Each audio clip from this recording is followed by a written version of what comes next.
Roblox Corporation, RBLX on the NASDAQ, a 34 billion market cap company trading at just over $52 right now. And what they do is they operate a user-generated online gaming platform. So users can essentially create games and then share those games with other people, so other people can play them. And of course, certain games become incredibly popular in the community. Roblox itself generates revenue primarily through the sale of its virtual currency, which is called Robux. I've had, as I said, I've had many requests to exchange my real dollars for Robux from members of my family, and I've so far resisted doing that. They also make some money from advertising partnerships as well as some premium subscription services. But let's get into things here. So 2024 has been all right year for the company. Stock price up 24% this year. Of course, it's has the tailwind of a very strong market again this year in the US. But particularly since May, the company has performed quite well. It did pull back in October. We're going to talk a little bit about that in a few slides. But so far, the stock price is looking decent this year. The company did put out its Q3 2024 results in November. So a couple things here. One, pretty strong results when we look at the revenue, the adjusted EBITDA. So revenue up 29%, adjusted EBITDA 55 million. That's from a loss of 26 million. So a transition from negative to positive, which is definitely something we want to see. And then good growth in operating cash flow and free cash flow as well. But also a pretty sizable net loss, 240 million for the quarter, down slightly from the previous year. Now, really what I'm looking at a company like Roblox right away is I'm going to say the lack of profitability, really simple profitability really would preclude it from our research for the most part. Now, the company does generate cash flow, but if we look at the cash flow, if we look at this on a price to cash flow basis or price to free cash flow, you're looking at about 40 times cash flow. So the valuation's a little high for us. Really to go deep into the research. But I'm going to look further into the company. I think that really what the market is looking at is there are three key performance indicators from this company. The market is not necessarily expecting profitability, at least in the next couple of quarters. At least I hope not, because they'll probably be disappointed. But there are these three key performance indicators that we're going to focus on. One is daily active users, number of unique users engaging with the platform each day. Hours engaged measures the total time users spend on the platform, reflecting the engagement levels. And then bookings, which indicate the value of the virtual currency purchases and other commitments. And this serves as a key revenue indicator. So when we look at the company's daily active users, basically going back to 2021, we can see a pretty consistent uptrend in this metric. And that continued in the third quarter of 2024. So about 89 million daily active users. Looking at hours engaged, kind of the same story here. Strong year-over-year growth in Q3 2024, really big uptick here. And then just, going back to 2021, a good consistent upward trend in this performance indicator. So this is, you would think what investors would like to see. And then bookings, of course. Bookings, a little more fluctuative, but really the upward trend is there, less pronounced. But actually in the third quarter, if you look at year over year bookings growth, it was 34%. That's actually a record for the company. So really good, strong performance there as well. However, we don't really want to look at this at face value necessarily. What we really want to see in terms of a validation of the business model and the company overall is that they're generating revenue and profitability to the bottom line. So the company is, of course, generating strong revenue and strong revenue growth. Profitability is not there yet.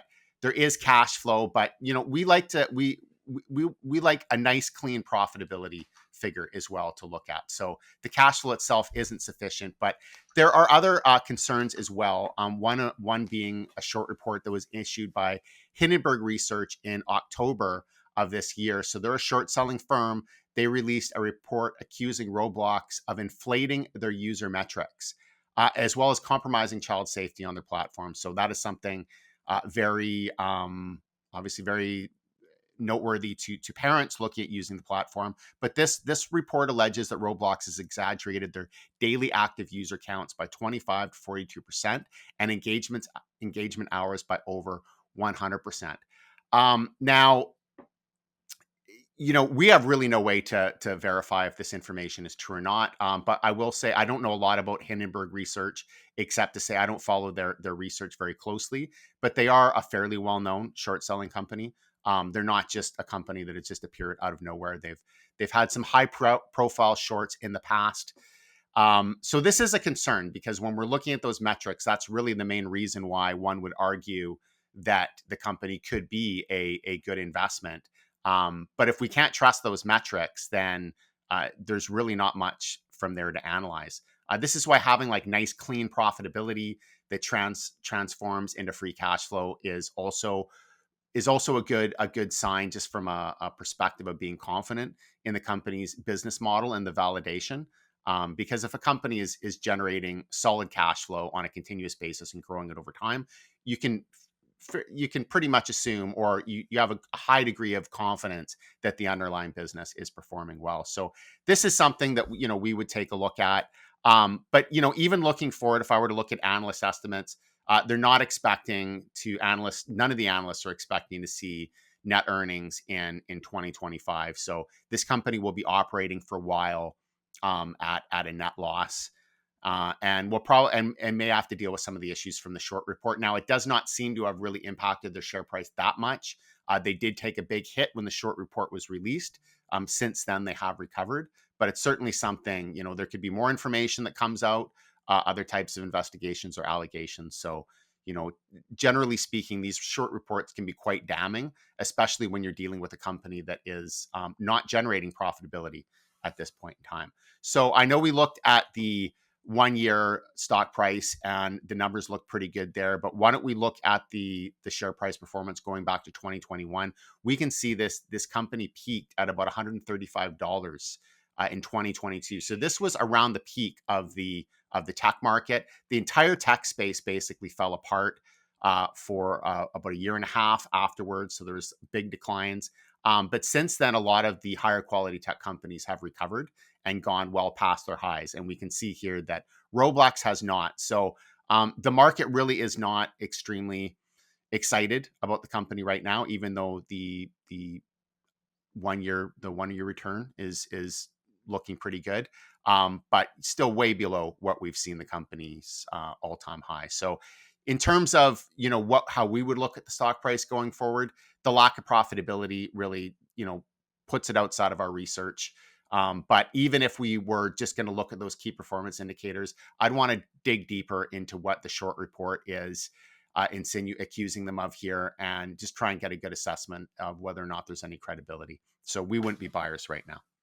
I might have said this on the podcast before, but I was hanging out with a girl in 2022 who ended up buying Roblox just because Reddit had told her to. Seems and she like asked a good me, strategy. Yeah. Well, exactly. And that's the thing. She ended up getting me to look into the financials of it. And I was just like, I don't know. I don't think that I would have bought it. And I think she ended up buying it in 2021. So when it was at its peak, basically. But yeah, that's why things ended quick. Just like the stock Because of the price. Roblox. Yeah. It's because of the What Roblox. did she say about your analysis when you...